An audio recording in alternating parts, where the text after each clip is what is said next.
नमस्कार students, welcome to my YouTube channel maths with Amar Jha. आज हम मिशन बुनियाद क्लास 10th में मिशन बुनियाद के तहत दिनांक 23 सितंबर 2022 का वर्कशीट लेकर के उपस्थित हूँ। हमारा आज का टॉपिक है condition for coincident line. Coincident line के लिए क्या कंडीशन होनी चाहिए, यानी संपाती रेखा के लिए क्या स्थिति होनी चाहिए। तो प्यारे बच्चों, आप जानते हैं जो जब दिए गए इसका जो linear equation with two variable का जो पेयर है, यानी दो चर वाले रैखिक समीकरण का जो युग्म है, इस तरह होता है a1x plus b1y plus c1 is equal to 0, और दूसरा a2x plus b2y plus c2 is equal to 0। तो ये होता है, तो उसमें आपको निकालना है a1 बाई a2 और b1 बाई b2, यानी x का गुणांक, फिर y का गुणांक और अचर का गुणांक। तो इस तरह से हम जो समीकरण है उसका हम यहाँ पे देखें 2/4 है। x का गुणांक तो यहाँ पे a1 के बदले 2 है और a2 के बदले 4 है। यहाँ पे a1 के बदले -3 है और a2 के बदले b1 के बदले -3 और ये -6 पहले लिख ले। और फिर यहाँ पे देखिए, हम इस साइड यदि रखते हैं तो -11 इजकल टू 0 होता है, ऐसे होगा। तो उस तरह से -11 होगा इसका, तो आप लिख सकते हैं -11 और -22। अब माइनस से माइनस कट गया। यहाँ पे देखिए स्मॉलेस्ट फॉर्म में 1/2, 11 दूनी 22 होता है, ये भी माइनस से माइनस कट गया, 3 दूनी 6 यानी 1/2। और यहाँ भी हम देखते हैं ये कट करके 1/2 हो रहा है, यानी क्या हुआ, सबका वैल्यू बराबर है, a1/a2, b1/b2 और c1/c2।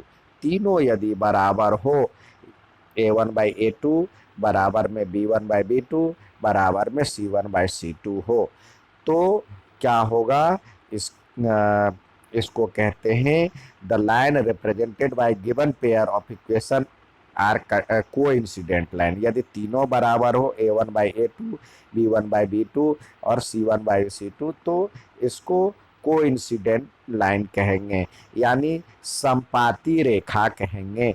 इसको संपाती रेखाएं युग्म कहेंगे। संपाती यानी उसी लाइन पर दोनों आ जाए, यानी एक ही लाइन पे दूसरा भी ओवरलैप हो जाए, ढक जाए, तो इसको कहते हैं संपाती रेखा। और इस यदि संपाती रेखा है, जैसे यहाँ पे आपको दिया हुआ है, दोनों दो रेखाएं एक ही उस पे दर्शाया गया है, तो इस प्रकार इसके a1/a2 और b1/b2 और c1/c2 तीनों बराबर होता है, तो इसके many solution, infinitely many solution, यानी इसके बहुत सारे हल होंगे, अनेक हल होंगे।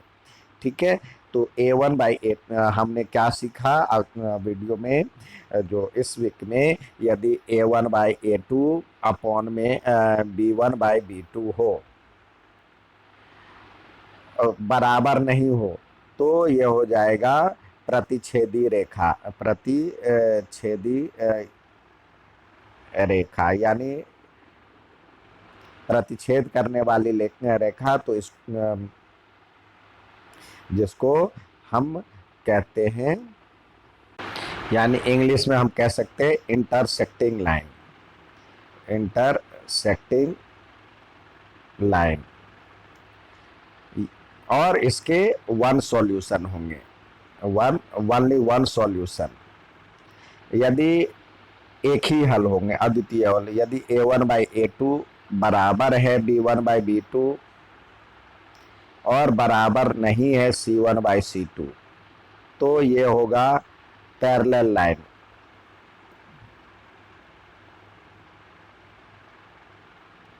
जिसको कहते हैं समांतर रेखा।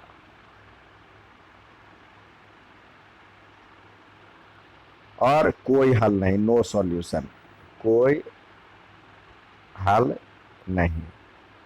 और इसी प्रकार यदि a1/a2 बराबर b1/b2 और बराबर c1/c2 हो, जो इस वर्कशीट में हम देख रहे हैं, तो इस तरह हो तो इसको कहते हैं कोइंसिडेंट,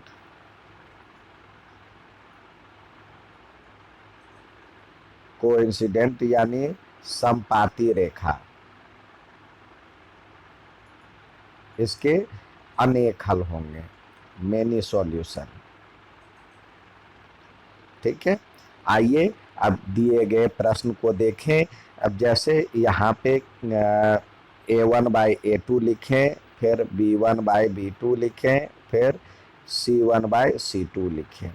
अब आइए बारी बारी से a1/a2 की वैल्यू देखें 5/1, तो लिखें 5/1, और b1/b2 यानी 20/4, और ये है इधर आ जाएगा, तो उस साइड भी दोनों एक ही साइड है, तो लिख सकते हैं -10 अपॉन में -2, तो माइनस से माइनस कट गया। अब देखिए ये 5 चौके 20, 5/1, और यहाँ भी 5 दूनी 10, 5/1, यानी इस प्रकार क्या देख रहे हैं, जो हमारे पास आया a1/a2 बराबर है b1/b2 बराबर है c1/c2। तो क्या होगा, ये जो लाइन्स होंगे कोइंसिडेंट लाइन होंगे, कोइंसिडेंट लाइन, जिसको इंग्लिश में कहते हैं हम सम कोइंसिडेंट, और हिंदी में समपाती रेखा। ठीक है, और इसके अनेक हल होंगे, यानी मैनी सॉल्यूशन, यानी अनेक हल। ठीक है, उम्मीद है समझ में आएगा। अच्छा लगे तो लाइक और सब्सक्राइब जरूर करें। धन्यवाद।